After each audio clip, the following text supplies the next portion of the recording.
All right. Welcome back to the Forest Brothers podcast. It's your boy Mutsa Kriston back in the cut, joined by my two brothers, Nkosi and Samson. What is good? What is good, brothers? Listener, this episode today, we're talking primarily about the Manchester Derby between United and City.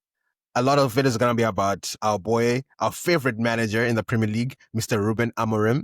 And then the other topic of conversation will be Liverpool versus Burnley and just how Liverpool have been playing this season and when we expect their luck to run out. Because, hey, I don't know what God's lot prays to, but yeah, I'm sure there are a couple of lambs and goats at Anfield right now, buried underground.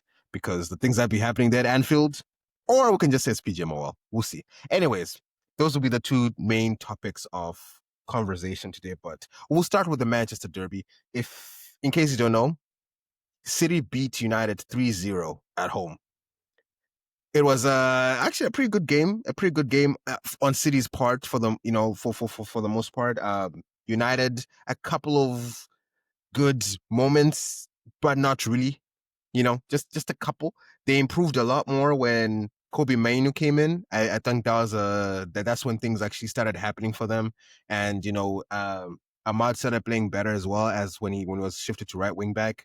And they actually had a lot of chances on the right side, but nothing could come of it.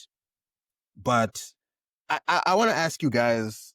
I want to take this game from start to finish, and then we can really get into the meat of things here. Like I even think about the way that team was set up, because when I saw the lineup, I asked myself, why is Amorim doing that? Because at this point in time, everybody knows that if you stick Bruno Fernandes right next to Casemiro, nothing's gonna come out of that.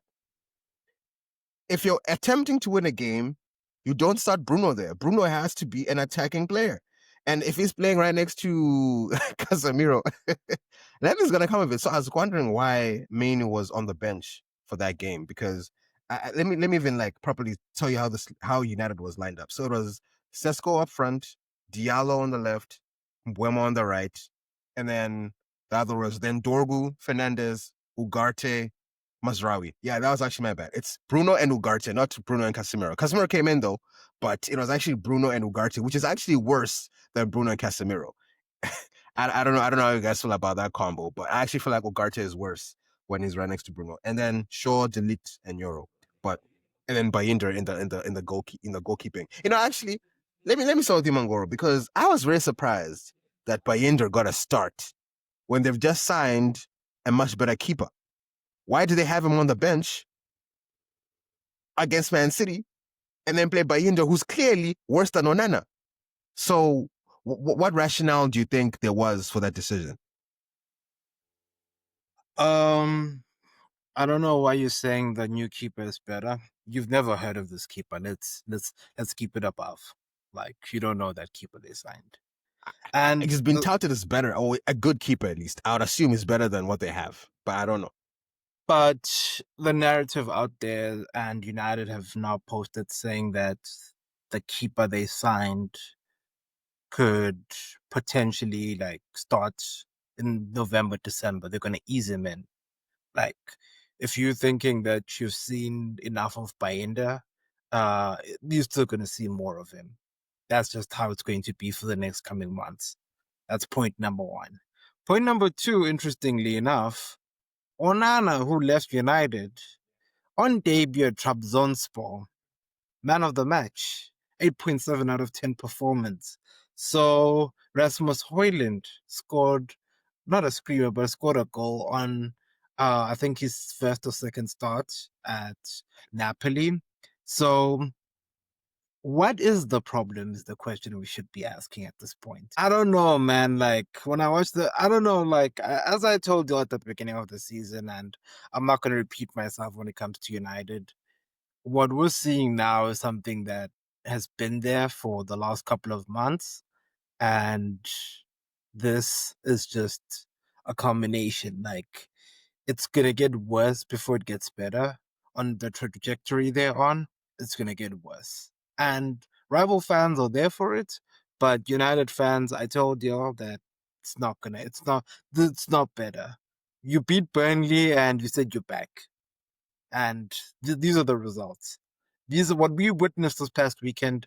Those are the results of lying to the people. When you lie to the people, life catches up with you, and that's just pretty much United at this point, and it's pretty bad. Like when I look at like the way they were looking, Bruno, Ugarte, the defense. You take out Euro, who's actually trying, and then you bring in Maguire to go past to Bernardo Silva for the third goal and literally play an offside trap inside City's half. Like I found that to be quite bizarre. So United as a whole, like I won't rip into them and say all sorts of things because these things are things that have been happening and will continue to happen going forward.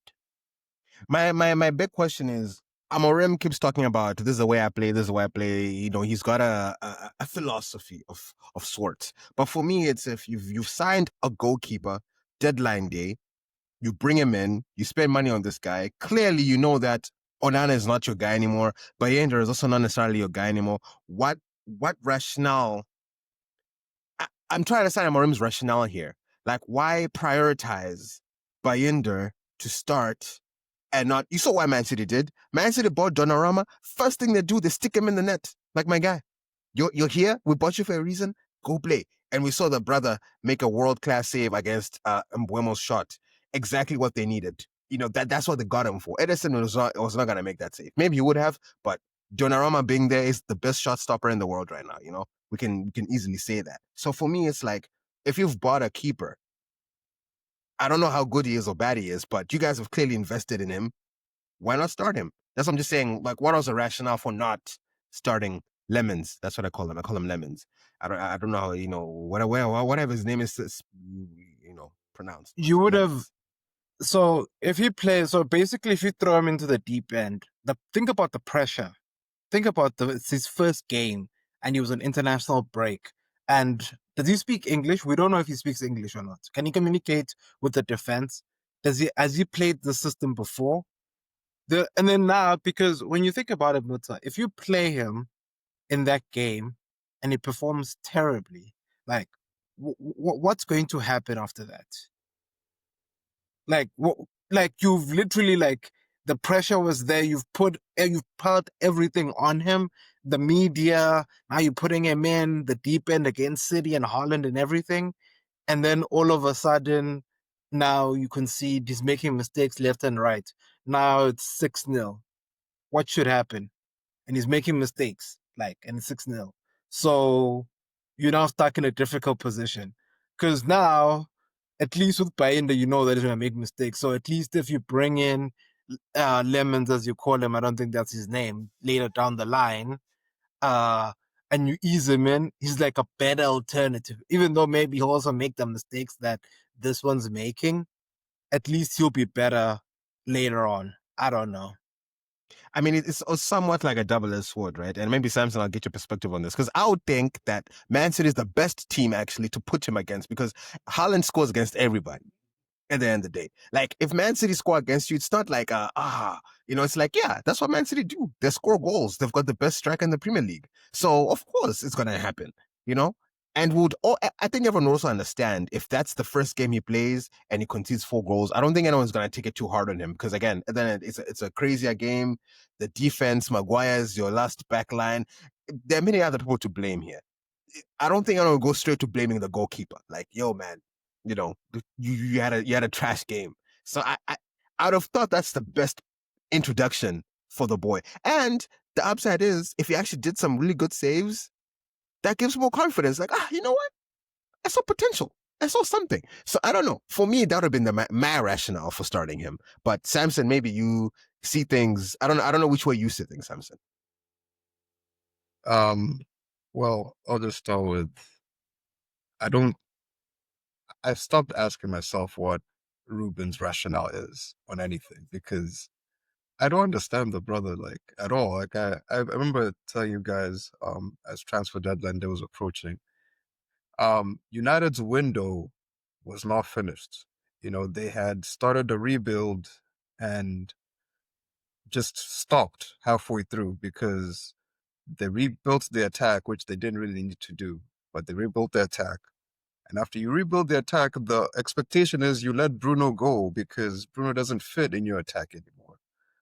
But instead, they move Bruno to a position where he doesn't play well, and they didn't touch the defense, and they didn't touch the goalkeeper situation until the very end. And they had a horrible start. I think so far this is every year we keep hearing the stat, but yeah, this is the worst the worst start since 1993. Um, but yeah, I think it's I can't I can't tell you what the rationale is. I can't tell you what he's thinking. I can tell you what I would do. And what I would do is I would start Bruno in the 10 position, and I would start Uwata and Casemiro as the deep midfielders, or Mino and Casemiro, whichever one. Because I don't know what this, idea about like, midfield, there's not enough legs in there. Like, if you start, whatever combination of midfield two, right? As long as those are two, you know, central midfielders by trade, as in that's what they do, that's what they play. It doesn't really matter if you start Bruno in front of them because you're always going to have enough numbers in the midfield because what's Bruno going to do? Bruno's going to drop, right, to receive the ball, which he always does. Bruno, like, no matter where you start him, he's going to drop into the midfield to receive the ball. So you're always going to have numbers. So I just don't get this idea of like making your midfield as thin as possible because you're going to fit more attackers on the pitch. Like, when has like do you understand what I'm saying? Like, how do you solve having a poor defense? How do you solve being bad, on the counter attack by having more attackers? I don't understand. Like, it's not FIFA, like, it's not like if we just score first, okay, then they'll never score. Like, no, because this has literally been the game plan since game one. I saw a brilliant tweet on Twitter the other day. Someone said, Man City realized all they have to do is hold the ball after like 20 minutes. That's all they have. Just hold the ball for a little bit, and Manchester United are going to fold immediately. And it's true. If you hold the ball for like 5-10 minutes, you will see their midfield and defense just collapse. And everybody knows it. So, yeah, as long as Ruben, he's not going to change, that's fine. It's fine to keep the same 3-4-3, but if you keep Bruno there, this is going to happen. And I don't care when Mr. Lemons is going to play football. It could be today, it could be tomorrow, it could be in 3 months.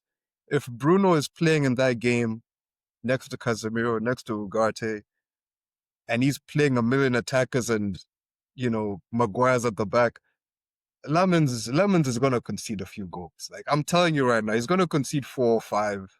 Maybe one will be his fault, but it's not going to change anything because they're too easy to play against. They just get ran through every game. So, yeah, long live the man Ruben. The bunny red.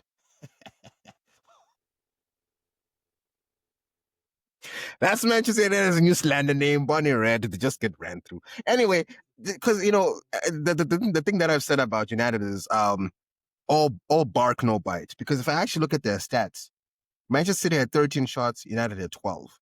Shots on target, City had 6, and they scored 3 of them. United had 2 shots on target. And then in terms of possession, United actually had 55% of the possession and 83% accuracy, same number of fouls, So if you look at the statistics and like just the stats of the game, like just the key stats, United, I don't know. They were terrible, yes, but they were almost on par with Man City because, again, Man City is not the gold standard of the Premier League anymore anyways. So it's not the Man City that we used to know. But when they had a shot on target, when they had chances, half the time they're scoring their goals. United, 12 wasted shots. Like Buemo looked like the only guy who was trying out there to actually make something happen. And that's kind of been the story this season, right? Where you saw Cunha and Buemo like just almost get there, but it's just not hitting the net. It's just not going in. just not going in. And I don't know if that's just going to be the case moving forward for them, but yeah, I don't know. I don't know what needs to happen. But for me, what's so interesting? Let's I think shift gears to talk about Amorim specifically here, because Mangora, I know you're a man who says these coaches must stop these quotes, these media quotes that they make, because it's these quotes that will bury them in the end. And that brother, Mr. Amorim, came out with a very nice quote there talking about, I'm not gonna change. If anything's gonna change, they'll have to change me. This is how I'm gonna do things. And Change the man. What he change said. change the man. And it's for me, it's like, my brother, whatever philosophy you have, the only reason, and this was my favorite tweet this past weekend. The only reason Amorim didn't relegate this team last season was because he didn't get the opportunity to coach more games. Literally. These guys have won 7 games in 7 months. It's crazy. That's the stat that came out recently. Like 7 games, they've only won 7 games in 7 months. It's insane. And the only reason why they didn't get relegated is actually because of Ten Hag. Isn't that crazy? And then the other thing is, another stat came out and they said Ruben Amorim is the worst manager. There's a worst win percentage of a Man United manager since the Second World War. He's the worst manager in United's history since the Second World War. Like, out of the millions of people that died during the World War, there's a manager that did better than him. That's we have to think about how crazy that is. So anyway, Mangoro, I know you talk about these quotes. Is this just blatant arrogance from Amorim? Because I also saw some rumors saying that he's only been given 3 more games to save himself. I don't know how true that is, but I did see some information out there saying that he's only been given 3 more games, and if nothing happens, unfortunately, he plays Chelsea in their next game. And let me even look at their fixture list right now. But I do know they play Chelsea this coming weekend, and yeah, that's not going to be an easy game. They're obviously going to lose that one, obviously. So I believe it's Brentford after that.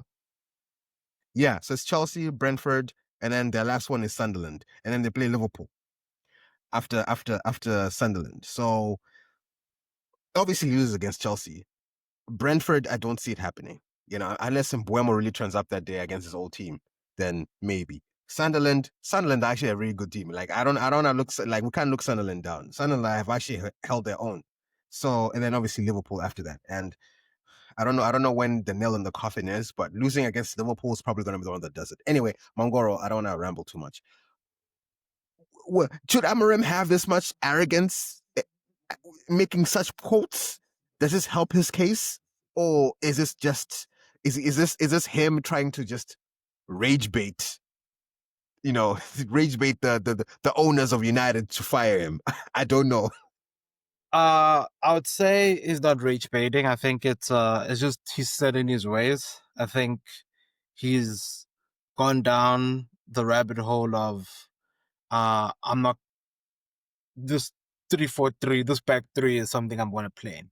Whether I'm playing Grimsby or I'm playing City, when you play a back 3. When you play 5 defenders against Grimsby Town.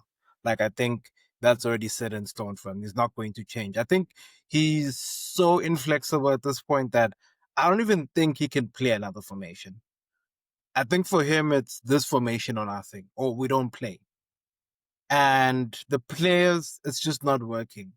Because, and as I mentioned earlier, United need to start right now, preseason for next season, or like the following season, like today, like right off the season, because there's nothing that's going to change. Amorim is going to be arrogant, not unless they fire him, which would be very interesting in the sense that, firstly, who would take the job? Secondly, who's available literally in September? So it's just going to be interesting to see like how all of this pans out. I honestly think the quotes, he needs to stop the quotes. As I always mention, the quotes, people always run them back when he gets fired. Ten Hag, we remember what he said. If they were to bring back Ten Hag, I think that'd be the funniest thing because he's also on the market. So I think right now there is no saving United because there was a log table that came out. I don't know if you were referencing it earlier, Mota. There was a log table that came out from when Ruben Amorim took over the job up until today in terms of fixtures. United sit 17th. The three teams below him were the three relegated teams. So, and you spent all that money over the summer, and you think all is well. No, all is not well at United. And I don't know why we keep on giving them this airtime, like, because this is the situation. This is how it is. It's not going to change. And they should just accept that this is their new reality and they should just keep it moving. The replacements that I saw people kind of who that were identified to replace Amorim were Oliver Glasner, of which I don't see why he would leave Crystal Palace for the United game, for the United job. I don't see why he would do that. Marco Silva, maybe he would leave Fulham just for the vibes, maybe. Andoni Iraola, but I don't know why Actually, he would leave Bournemouth. back to Marco Silva, I don't think Marco Silva will take it because he's been burnt before. He went to Everton. We remember his spell at Everton and it failed dismally. So I don't know if he wants to ruin his reputation once again now that he's rebuilt it up over at Watford and at Fulham. Yeah, and then the other person was Mauricio Pochettino, but maybe, but I don't see why he would do that as well. The only person on this list that I think would do it is Gareth Southgate.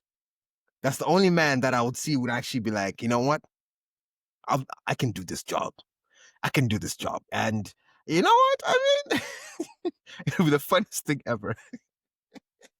You know, So the funny thing is, I know Southgate is watching Amorim's back three, and he has ideas. He's like, I know how to fix this back three. This guy always putting this guy over here doing this. He's like, nah. This is not how you play a back three. Like he's gonna put up the meanest back three you've ever seen, man. The nastiest 1-1 draws you've ever seen. I think they should do it, man.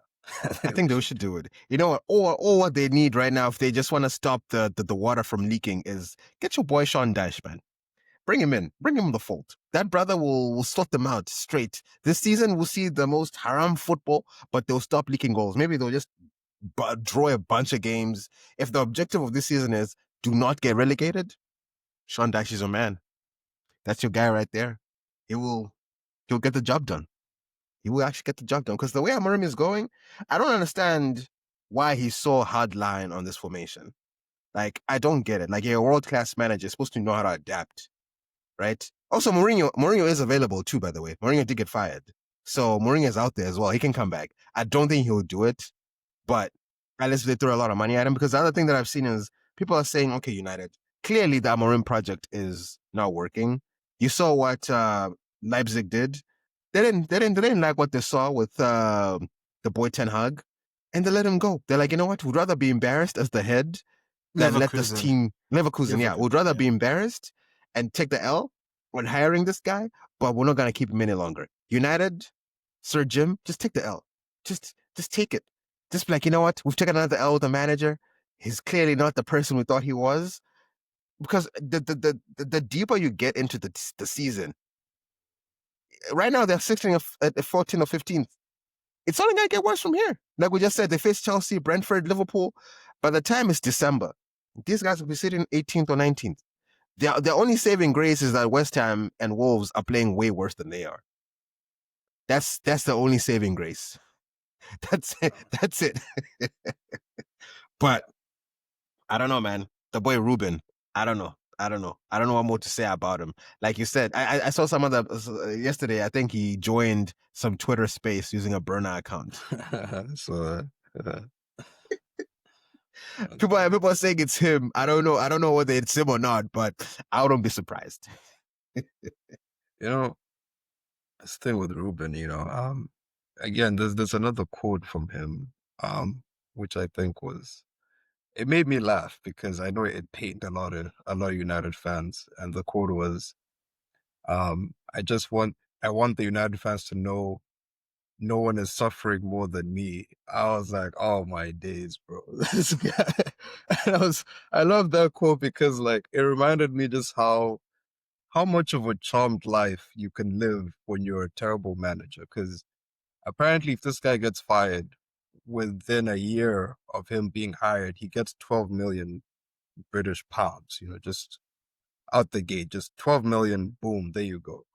And not only that, their last game at against Man City, the Benfica, like a delegation from Benfica, was apparently at the game to watch the game because they're thinking about signing Ruben Amorim to be their new coach. And I was just like, my God, bro. Like some people, bro, like the lives they live, man. Like look at this glamour, bro. Like you get to stink it up for 12 months, be the most stubborn, most annoying individual on the planet, give more interviews than you get wins in the Premier League, and you still get a job. You get fired, get 12 million, and get a new job straight after. I'm like, my God, bro. What a life. What a life, man. I just uh, I honestly shout out to him. Shout out to all the terrible managers out there, man. These guys are living life, man. I need to find a way to snake my way into the Premier League, man. I just need one job. Just one. It's actually so funny, like, because again, we've seen the recycling of all the terrible managers. Your Graham Potter, we saw that he can't hack it. Your what was this guy that played Chelsea? Lampard, he can't hack it. Gerrard, although Gerrard seems to be a little better than the rest. Rooney. I think Rooney has stopped now, right? I don't know if he's still coaching, is he? But I think he himself was like, you know what, I actually can't keep embarrassing myself like this. I I'd think he say stopped. I'd say Lampard is fine. He's at Coventry. Coventry are like, I think, at the probably in the top 5 in the championship right now. They made the playoffs. I think Lampard has found like his niche on him being like the championship manager to get teams to playoffs. Like that's what he is. I don't think he's a Premier League manager. Yeah, I think it's just sometimes just humbling yourself and knowing knowing where your talents are. Just you're not made for the prem. Just bow out. Just it's okay. But these guys want to keep coming back each and every time, saying, "Nah, I'm the guy." Like I don't know what point Graham Potter is also gonna be like, "Hey guys, maybe I'm not built for this, and I'm just gonna go down to League Two. Maybe that's where that's where I belong." I probably needs to go back to Sweden because that's where he thrives. Sweden. That's his country. Also, I just want to point out the man Ole. Remember, man Mm-hmm. Ole at the wheel. He's available. Also, recently got fired by Besiktas, I believe. So yeah, he's available and he's ready to go. And I think he'd actually be a fantastic hire as well. Doesn't need a play style, doesn't need a set formation. Just give him players. He brings good vibes, and he brings results. I can never say any like Vibe King. I can never say a bad word about the Vibe King, man. He's the GOAT. And I think if United want to bring back the vibes, they should bring back the Vibe King.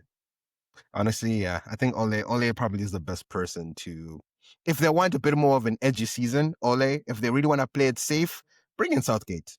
Let him take over. Let him take over the reins. But yeah, Amorim. Again, I sometimes I feel like we end up being a dead horse. I know how many episodes have we done on Ruben Amorim.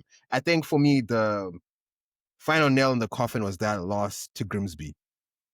I think that for me was like, okay, I don't know how much more we can say about this guy and how much more we can talk about United. Like, even the fans, I'm sure they're tired of us even talking about their club and their team. Like, at this point, it feels like it's abuse, and it feels like we're just ringing it. Like we're just kicking a dead horse at this point. Mangoro likes to talk about the little horse race. This is a dead horse. We're not just kicking a dead horse, and I don't know if there's a point anymore because again, they lose to Chelsea badly. Are we gonna make another episode? I don't know how much more different things we can say. They lose to Brentford, then they lose to Liverpool. The only thing I think the only episode, maybe this should be what we do next. The next episode we'll talk about United and Amorim is the day he gets fired. Maybe that's the next time. Maybe that'll be the music. So United fans, Do you boys agree? Before we put it out into the world, that the next time we speak about this is when he gets let go or Well, he resigns. can I just say one more thing? Liverpool. I don't know if he's going to make it that far, but if he does, Liverpool, can you give me one more day? Can you give me one more game, one more 7, one more 8? Can you just give me one more day of pure joy? If you could do that for me, Liverpool, oh my days. Just send them off with a bang, please. That's all we ask for. Okay, we don't ask for much from you, Liverpool. You get to have your fun with Pijama and all these guys. Please do this for the people, all right? Just give us one more day and send that man off with a bang. I'd appreciate that. That'd be nice. I'm even trying to say, they play Liverpool away as well, so they'll be at home to Liverpool. So Liverpool, please, that's a very perfect send off. Yeah. Kill him at home. Like, well, at Anfield, really. But yeah, it's if he makes it that far, like you said. But barring that, generally speaking, so I think maybe it'll all come together, Sanyi, actually. You know what? It'll be like that big game, and then it adds up to him living, getting sacked, and then we have so much. Then that'll be like our parting gift to United fans and to Amorim. Like that'll be the next time we talk about it. But between now and then, United fans, hear it from us. We're done. This is the last to speak of it until then, because we've said everything that can be said. We're not hunting content like that. Like this is dead content now. How many thumbnails can I make? Truly. But knowing you, Muta, it will definitely be discussed. So, United fans, be sure to tune in again as we roast United some more in the next coming weeks, because it's going to happen. But let's also give credit to Man City. They were also in this game. We spent a lot of time actually talking about Manchester United, but there was Man City in here. Fine, they're not at their sizzling best, but you beat what's in front of you, and they beat United, who was in front of them. So, shout out to a couple players. Foden, he did well in this game. I think this new role that he's picked up, he's much better in that role. When he was playing out wide, he was quite terrible. Bernardo, I'm still not a fan. I don't know what he gives to Man City. Finally got an assist. People say an assist, but United handed him the ball. So I don't really count that. And then when you look at the City side, some of the players did impress. Donnarumma, like you can tell that he's the best shot stopper in the world. Ball distribution still quite bad. Like he's not a Pep kind of keeper. Like his distribution was kind of array from time to time. So a couple of good performances from the City guys. Some of them I still question if they're good enough. The guy Reinders, I think he's pretty good, but there's still a few areas that he needs to work on, especially when it comes to like the attacking third. Whereas in the defensive third, he's pretty good. Doku, I don't know if he's improved or he's was playing against United, but he just looked like he was on it. What is it? 2 assists? But come the next game, he'll go AWOL for a good number of games. But shout out to Man City. Got their 3 points, got their 3 goals. They were good. And yeah, shout out to them, man. They did very well. I mean, the major reason why I don't even know why we're probably not really giving Man City props is, that single image that we see Haaland in his own half further ahead of any other United defender, and he's straight on goal. For me, and you guys know the picture I'm talking about, where that offside trap that you guys spoke about. For me, it's like if you're a Premier League team, and the world's best striker is still in his own half, and he's like 5 yards ahead of your last line of defense. I mean, anyone, even what's the bottom team in League Two? They would score in that situation. I guess Wrexham is pretty good now, but I'm just trying to think of a team. QPR, QPR are actually pretty decent. I mean, I'm trying to stop Grimsby. QPR. Stop QPR are in the championship, and Grimsby are in the top 4 in League Two. So put some respect on their name. Why are we struggling to find a League Two team? We know a League Two team that could have destroyed that defense. We know. Just say them, Grimsby. That No, team I'm could just, have I'm, done I'm just trying. damage. I'm trying to think of like the worst team right now in the English hierarchy. Like that I mean, team. technically, that's Aston Villa. They haven't scored a goal. Well, yeah, technically it is Aston Villa. They haven't, but even okay, yeah, Aston Villa could have scored there. I mean, that's a given. But I'm trying to think like in the lower level, the lower levels. I'm okay. The point I'm just trying to make is that's how bad that situation was. You put any reasonable striker up there or any reasonable other player up there, like that defense had no hope in hell catching whoever was going to be put in that position. Even me, I feel like I could have gotten almost close. I don't know if I'd have scored, but I could have gotten close. I could have probably just taken a shot. And, if I see it get hot and, maybe they'd been saved, maybe they'd have gone in, maybe they'd have been wide, probably wide. I mean, the question you should ask yourself is, can you outrun Maguire? I think I can. Just one sprint. Like if I was subbed on right in that moment, just one sprint, I think I got him. I think I Yeah. got him. No, exactly. So I mean, again, and don't worry, boys. Like for me, Scouts honor for real. Like between now and that Liverpool game, I'm not talking about United anymore. I'm good. I'm done. Unless if something egregious happens against Chelsea or Brentford or Sunderland. Unless if something completely like world stopping happens, like Amorim himself boots up and goes on to play in the game. Of course, I can't let that go, but I don't see that happening.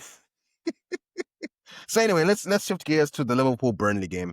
So, this game in particular, Liverpool did beat Burnley, but it was a very, again, they scored a penalty in the very last in the what in the one in the 90th. Let me even look at the actual time that Liverpool scored that goal. 94th minute. It was like one of the last kicks of the game. Let me see. Salah, yeah, 95th actually. That's when the penalty was taken, in the 95th minute. Burnley got a red card. They got a player sent off in the 84th minute. So it took them another 10 minutes to score against 10 men. And they didn't do it in open play. They did it with a penalty. And this penalty only came as a result of the stupidity of one player, a former United player, in fact, Mr. Hannibal. Mr. Hannibal.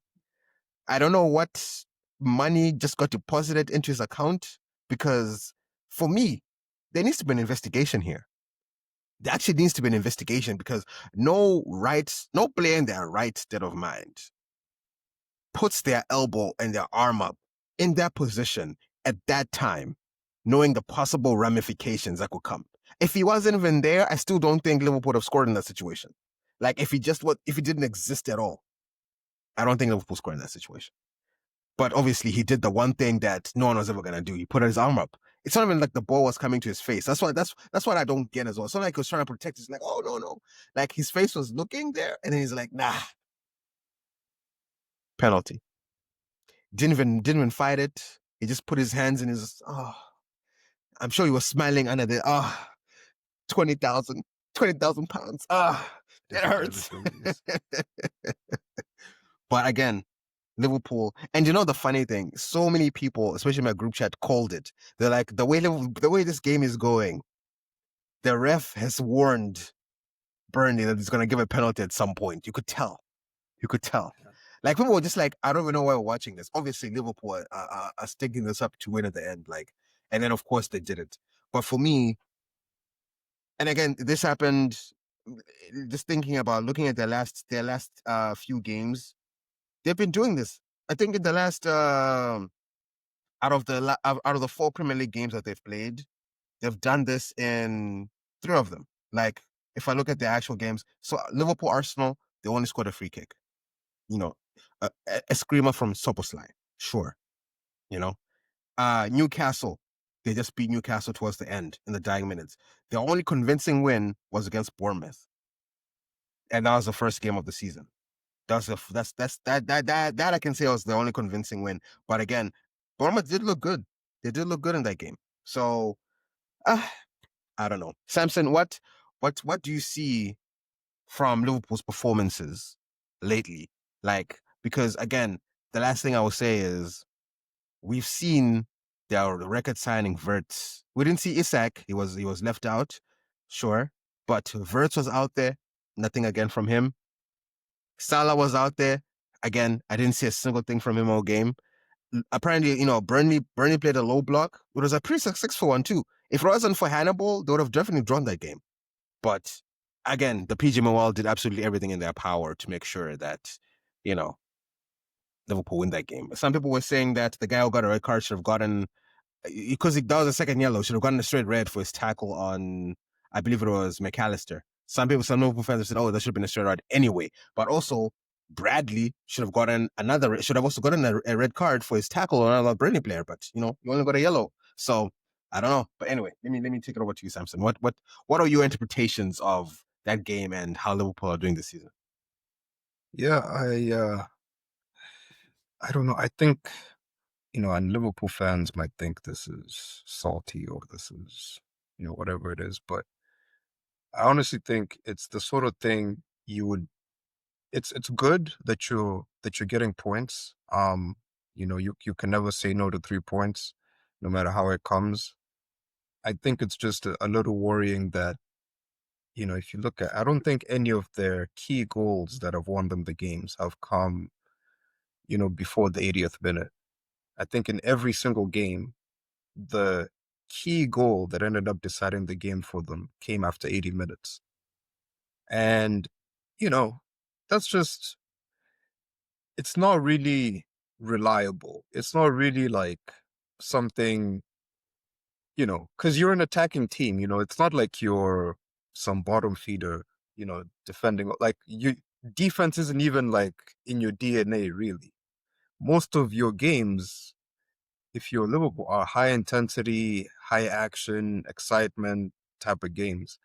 You expect goals with the players you put out there. So the fact that you're only really, because I won't even say because even looking back at the Bournemouth game, like you're kind of sneaking these goals in. It's not like you've outplayed teams and you've broken them down and like you've destroyed them. No, it's like these goals are like especially the ones that win you the games, they're like like last gasp type of things, like not really lucky, but like not something you can necessarily repeat the next game, type of thing. So I'm like, I'm not sure this is a sustainable model to keep going. And I think it's mainly driven by two players, in my opinion, massively underperforming. That is Florian Wirtz and Mo Salah. These guys have been virtually non-existent during the 90 minutes. Before these goals were scored, these important goals are scored. These guys are basically non-existent. Gakpo does a bit more. Ekitike does more. McAllister plays, but like all the other guys, I feel are doing their role. But these two guys, their most important players, are just not pulling their weight. And I don't know if it's just starting the season slow, because I mean, for years we saw Harry Kane kind of do the same thing where he had that ridiculous stat where he wouldn't score in August, but then he'd start firing.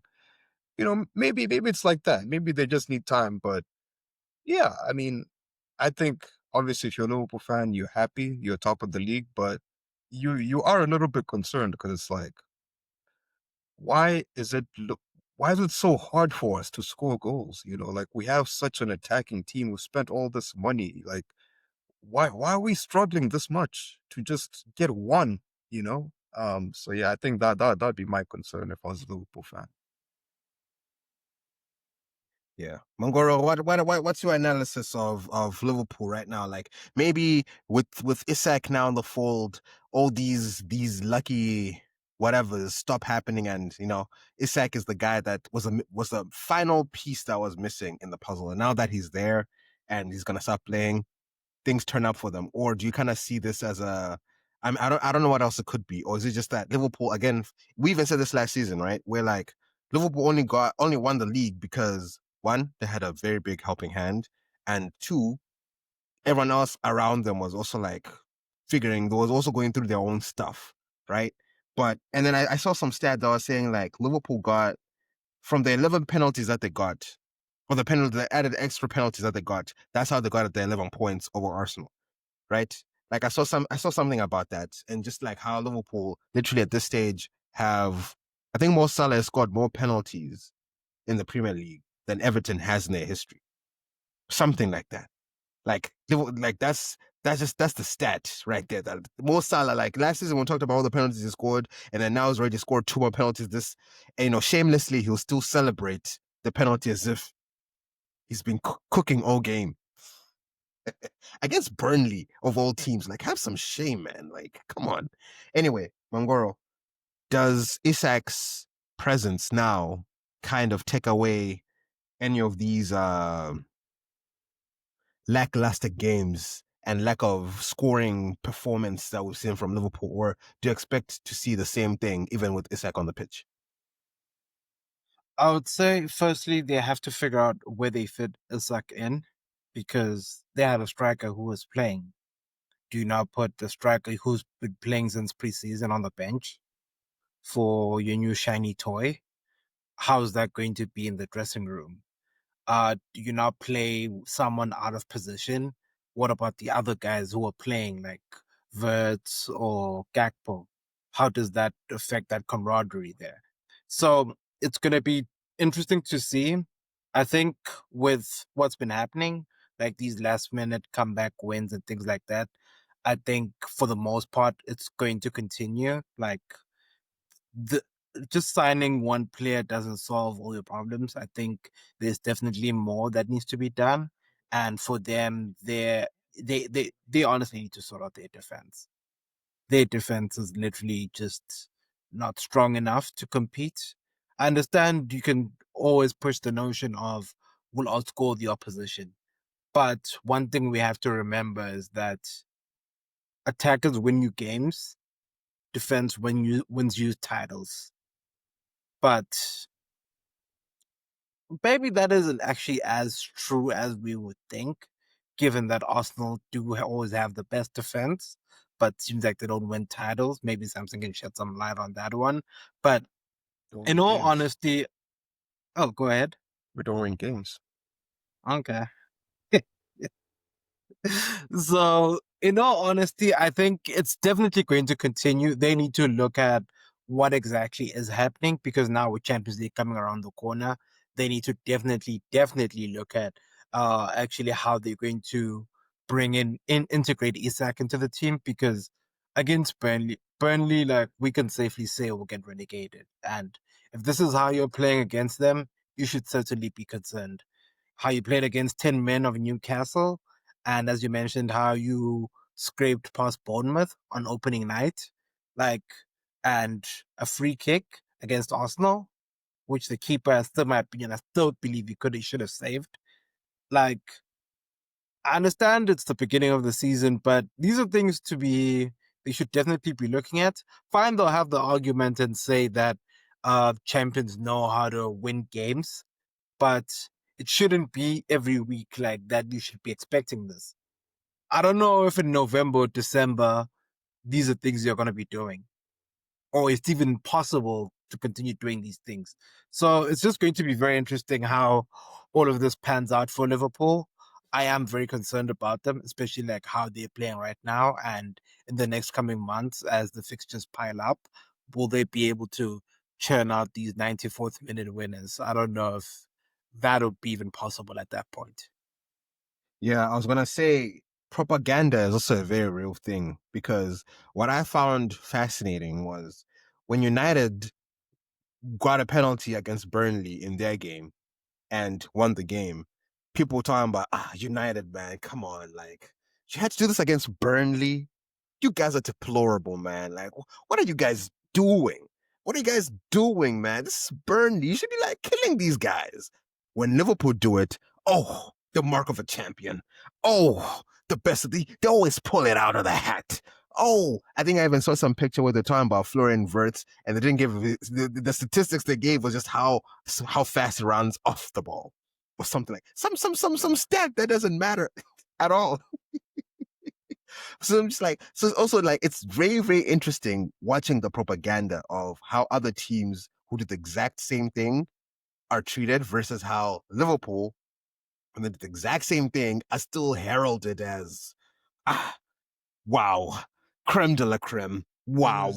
I'm glad you brought this up, and I'm glad you see it because remember post Arsenal game, what the talk was that whole week? Arteta is never going to win the league. He's such a negative coach. How did he set his team up to do this? Liverpool, best 11, did not create more than us. Liverpool, best 11, less XG than us. Liverpool, best 11, less shots than us. Like, that was the narrative, though.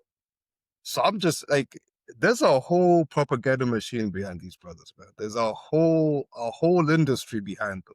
Anything they do, I mean, the thing of you bring about verse, that to me is actually like the the crowning of this. Like, I don't know how you flip him into like, this is 150 million or 125 million that was spent, and you bring up all these cardio stats that he's number one in to try to prop him up. I've never seen those stats before in my life. Runs in front of the ball. What stat is that? Runs in front of the ball. You think about that. You think about that stat for a second and how that is even tracked. I'm speechless, bro. I'm actually speechless. I heard that part of the agenda is they want Liverpool to get 21 trophies because I think right now they're the same with United, right? In terms of like total number of domestic trophies or something, or total trophies. It's 20 United, 20 Liverpool, and the goal is to get Liverpool to 21 first. I think that's the agenda I've heard. I don't know how true that is. We're gonna have something to say about that. We're gonna have something serious to say about that, but we'll see. I can say it now, Sangi. No, I mean, I don't want to say too much because I don't know um how deep they've lined PJ Mill's pockets this season. And so I don't know, like if we go the next 5 weeks and there are 5 last minute winners by penalty, like I'm gonna wipe my hands and just say, all right, guys, they got this. We're gonna focus on the Champions League. It is what it is. But if we see them falter a little bit and we don't see PJ Mill step in, then fine. We have a race on our hands. I'm just saying, like, I'm not sure I can handle a repeat of last season because, some of the things I was seeing, if I see them again this year, it doesn't matter if we have Gyökeres out there hitting like 40 goals. We're just not going to get the points because, they're going to find a way to make sure that that gap is there, at the end of the day. So we'll see. That's what I'm saying. We'll see. Maybe Mongori, you might be a bit more unbiased because me and my hate for Liverpool, it's very, very high. I hate them with every fiber of my being. And Samson also hates Liverpool with every fiber of his being. Do you see some propaganda machine and agenda here? Or do you feel like Liverpool really do have that championship pedigree that they keep talking about? I'd say it's a bit of both, like, to be quite honest. Like, there is the aspect of on their day, they can beat pretty much anyone, where you can actually, when you watch them play, like, on a particular day, like when their front 4 or 5 turn up on that day and their midfield turns up and the defense actually turns up, they can definitely beat anyone. But you in can this say that league. about any team, Angora, though. Like, But can they say can that do it about any team. consistently, like especially at Anfield in like the big games. However, there also is that line. I don't know about the titles one in terms of like now they need to equal United's 10. I don't know about that one. No, But beat, then they surpass to 21. I don't know if that I don't know. I can't confirm nor deny that one. But the one that I can speak to and be sure about is definitely the one you're mentioning around like uh the referees and some of the propaganda there. Like they're definitely going to be involved. As I told you at the beginning of the season, and I'll continue to tell you for the rest of the season. As much as it's been happening, it's going to continue to happen going forward. Like it's nothing new. We're not looking at anything old here. Like, it's going to continue to happen. And these referees are just going to continue to show us that this is what they do and this is what they specialize in. So, be very interesting to see, in my opinion. But to answer your question, it's a bit of both. It's not a proper. It's part propaganda, but also part they can. You have to give them credit. They have to go out there and win these games. So it's not like, because if it was if you're saying it was happening every single week, that means they should be in mid-table, but they're the top of the league. So it's just interesting to see, man. You know, the Liverpool play Everton this coming weekend, and I'm calling it right now. We're about to see some haram football played that day. Liverpool will be at home, but we're gonna see something incredible, incredulous, scandalous. We're gonna see something. I can feel it in my bones. I can feel it in my bones, and we'll talk about it. And we'll mention this moment that I spoke about, that I talked about it when, in the next week's episode, when PJ Mawal has done that thing. So PJ Mawal, just know that I am watching, and I know you're gonna do something in that Everton game. I know it, because right now Everton are actually playing better than Liverpool. So I expect to see. Something. And I think Sanyo also, you expect to see something, because again, Merseyside derby. We saw what happened last season. Hey, I'm just looking. Grealish, what you got for me? Because Frimpong, oh my, I know that's gonna be a cooking. I know that's gonna be flambe. Actually, that whole game, because it's gonna be Grealish one side and other side is it who is it? DI, Ilman Di? yeah, Oh I my think, isn't god. Diaz like injured right now or something? I think that's just something, but I'm not sure. Maybe he's back. Yeah, I'm not sure. I mean, even then they serve Diblin, I think, who they can bring on. So either way, there's gonna be cooking on those wings. And that's what I'm looking forward to. I like to be positive, you know. I don't like going into games, that's why I kept saying we'll see. Like I wanna give the Premier League and the PGMO like the benefit of the doubt. I wanna say, you know what, you guys did what you did, Liverpool spent the budget on you last year. And your hands were tied. You had to do it, right? You got paid, you had to do it. This season, I don't know if you got paid. Maybe Liverpool spent all their money elsewhere. I don't know. Let's just give you the benefit of the doubt, and let's just start afresh. That's how I'm thinking. So I'm gonna be positive, and I'm gonna say, Grealish one wing, Diaz the other wing. I see them cooking. I see them Berto down the middle. I see a lot of cooking. So let's see what happens. I'll be very I'll be very curious as well to see what happens in that. Because after Everton, they play Crystal Palace, and Crystal Palace have been cooking as well. Then they play Chelsea, and then we'll see what happens with the Chelsea game. And then they play United. Easy game, but 7-0. that's still a big derby. Amorim's last game, and then they play Brentford, and then play Did you just Villa. say Amorim's last game? Yeah. and they play Villa, and then they play City. So to be honest, Liverpool's next few games, like the next like 1, 2, 3, 4, 5, 6, 7, Nottingham Forest. I think maybe Nottingham Forest. Let's say the next 7 or 8 games, because after Nottingham Forest, they play West Ham, then they play Sunderland. So Free hits. that's no, those are easy wins, I would say, for them. But for the next, for the next 7 games, let's see what happens, because those games are gonna be tough. They're all tough in their own right. A lot of big games in there. And if Liverpool, if right now, maybe let's say the money they paid last season is still good for maybe in the next couple of weeks. Maybe that's why we're seeing what we saw. But I expect that that left bit. Maybe they use the last juice on Burnley, because hey, a red card and a penalty. Yeah, within 10 minutes of each other. That was crazy. That That was was because I'm saying, crazy. like, I would imagine that's the last bit of juice that they had on the PGMO wall. I'm sure the PGMO was like, okay, guys, listen, we've done all we can. We we tried our best. It's y'all take it from here.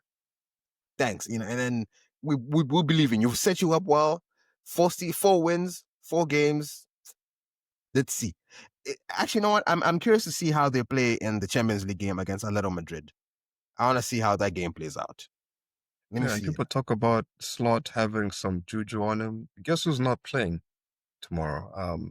Julian Alvarez, injured for Ah, some reason.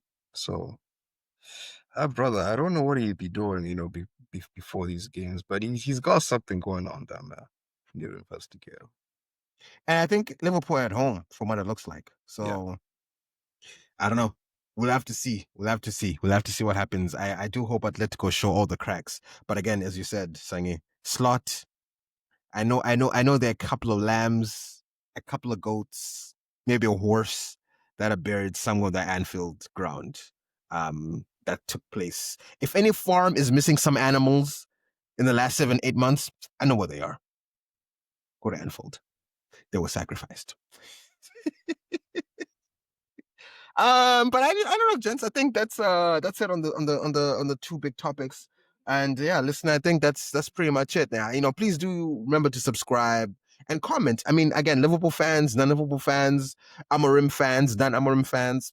Man, I want to hear your comments, man. Like, let us know. Like, again, some of us you could say it's hate. I don't think so. I think this was a very objective chat. I don't think any of us can say we really hate Amorim. I don't hate Amorim as much as I can say I hated Ten Hag.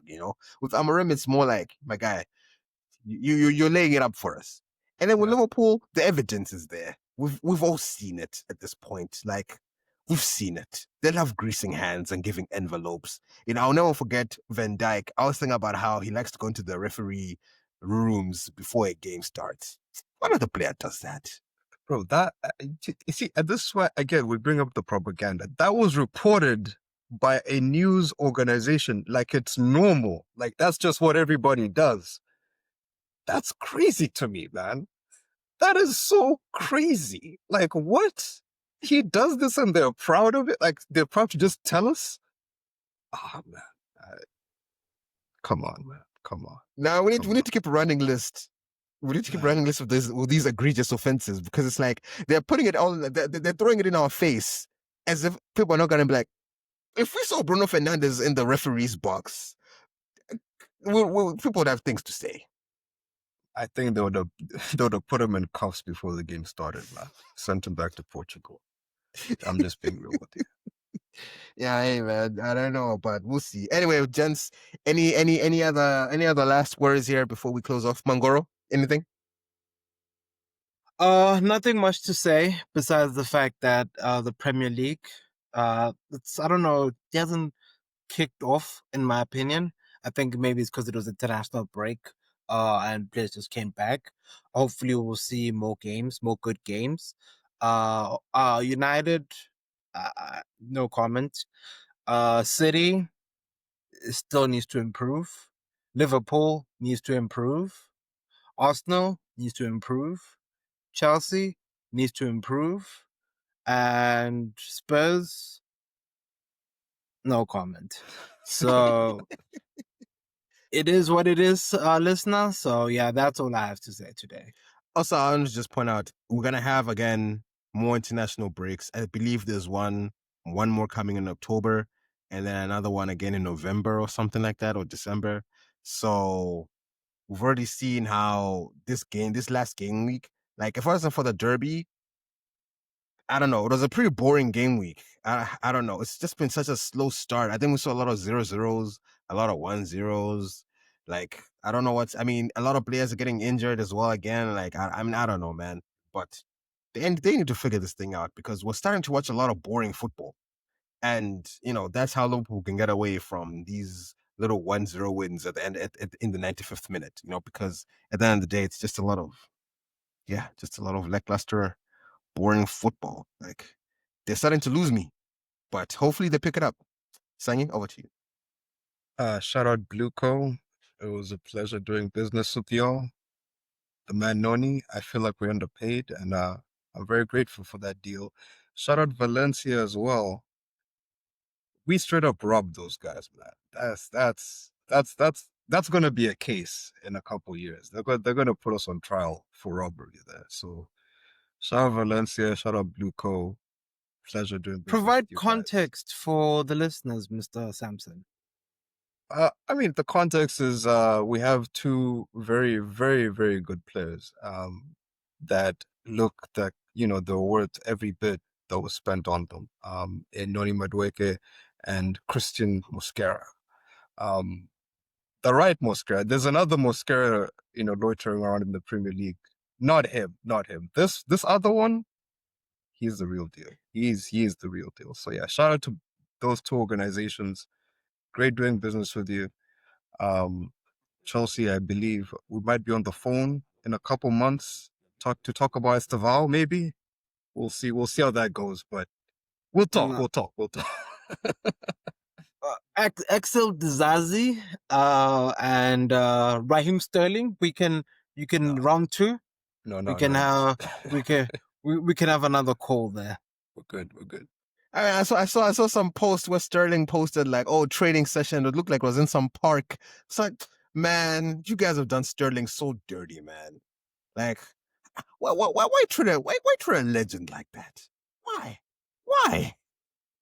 A legend of what? The Premier League. He's a Premier League legend. I don't think it's an arguable fact. We can all agree that Raheem Sterling is a Premier League legend at this point. Yeah. So it's so sad, man. Why do that to him? Why? anyways, thank you so much, listener, for hanging out with the First Brothers, and we will catch you on the next episode. Peace out.